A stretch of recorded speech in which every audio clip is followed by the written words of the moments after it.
Okay, magandang araw po sa lahat mga boss. Crispin Village, District 1, Kawayan Isabela project. So last part, project natin dito, ceiling, labor and materials. Siyempre yung ceiling natin, kasama na yung ano yan, kornisa. So may kornisa na rin po yan. Tapos yung mga ibang parte ng ceiling natin ay may kasama ng PVC floated panel. Tapos nakamasilya na rin po siya.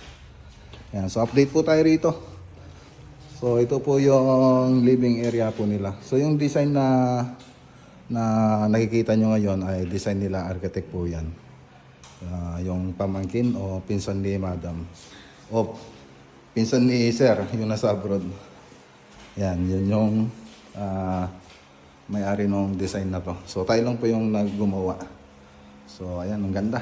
Tapos may ano pa rito, group maliit. So 2.5 by 2.5 po yan. Ginawan natin ng group. So gypsum board lang po siya. Tapos dito naman floated panel.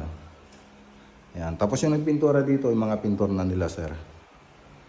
Okay, so makikita nyo mamaya yung mga gawa natin na wala pang pintura. So ganun po kasi tayo tumanggap ng project. May kornisa na, tapos may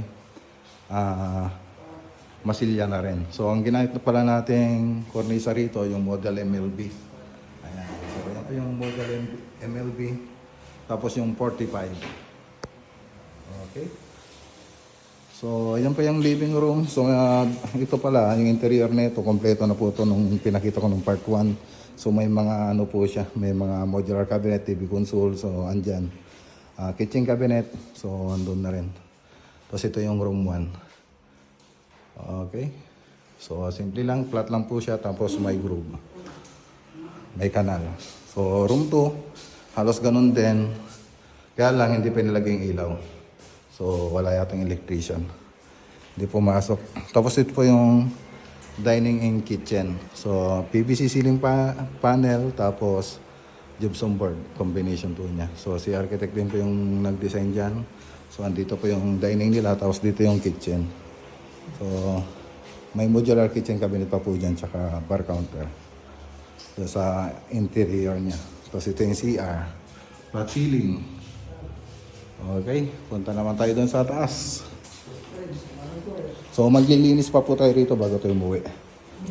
So katatapos din ang magtrabaho. Tapos hintayin pa natin yung truck galing sa Tarlac, yung truck natin, para makapag-pull out na rin.